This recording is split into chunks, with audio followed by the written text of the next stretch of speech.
Kazbah Cafe, Chapter 1.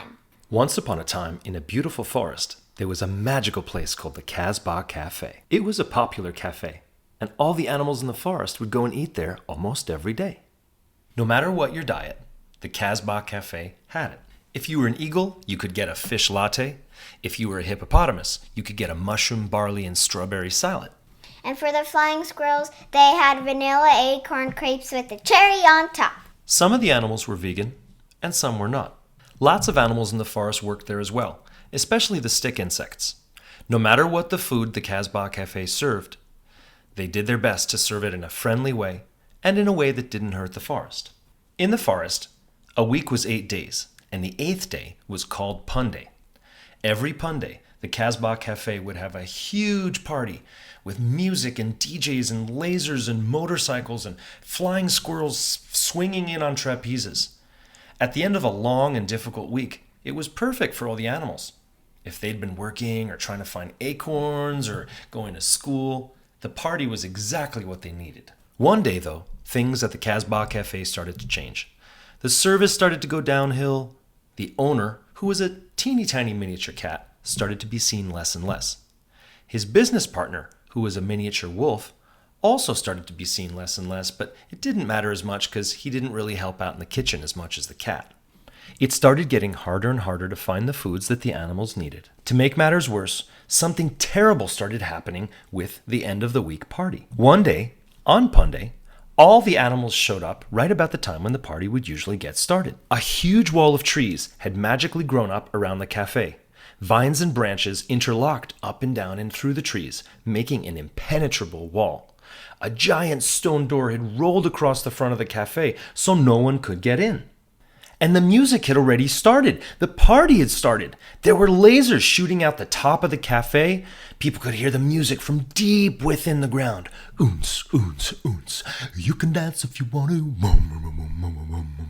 Hey, wait, no fair. We want to get into the party, said all the animals. A small roly-poly lifted up its roly-poly head and said, I'm going to go check on the other side of the building to see if there's any doors that we missed. Just then, the antedillo walked around the corner. No, I walked around the whole place, and it's just like this, completely blocked. The antedillo was a really cool creature that was half ant and half armadillo. He had legs like an ant, the body and the face of an armadillo, and then some really cool antennas coming out of the top of his head. A small green tree frog started climbing up the wall of trees. I'm going to go look from above in the skylight and see if I can see anything, the tree frog said. The frog had gotten to the top of the cafe and shouted down, I can't see anything. These lasers are almost blinding me. Plus, the skylight's kind of dirty. Anyway, I don't know what's going on, guys, but I don't think we're going to get into this party. The party was in full swing by this point. Music was echoing off of the trees and branches of the forest. DJ Kitty. Oons, oons, oons, oons. You can dance if you wanna. You can leave your friends behind. A little girl named Nikka said, It's okay, guys. We could just dance outside of the party. That night, the animals stayed and danced outside the party indeed. But it wasn't the same. It wasn't the same Pun Day party.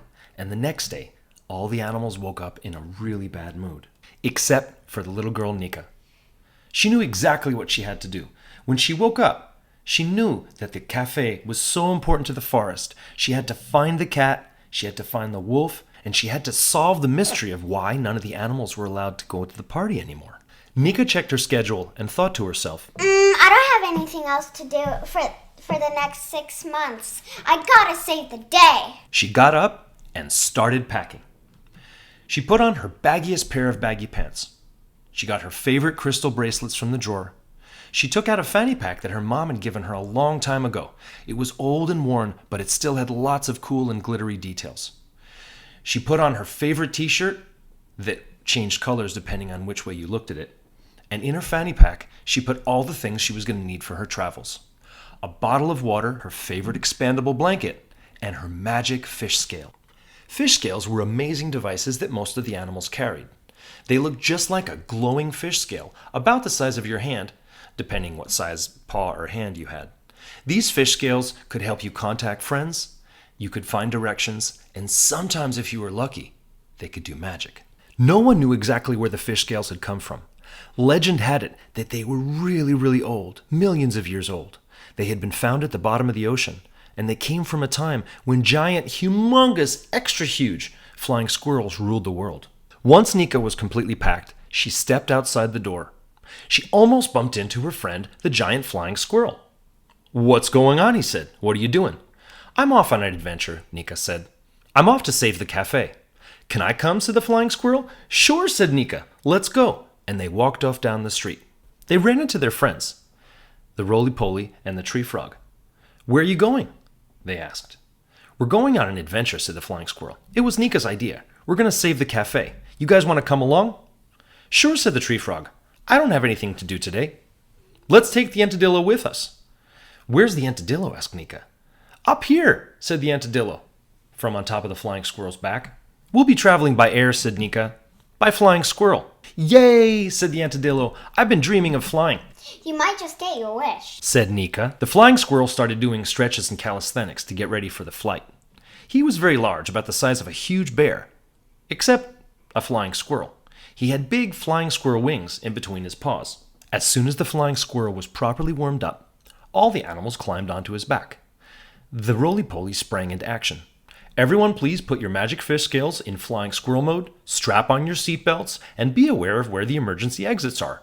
In case of a water landing, hang on." Nikka thought to herself. Water landing. This is going to be a fun adventure.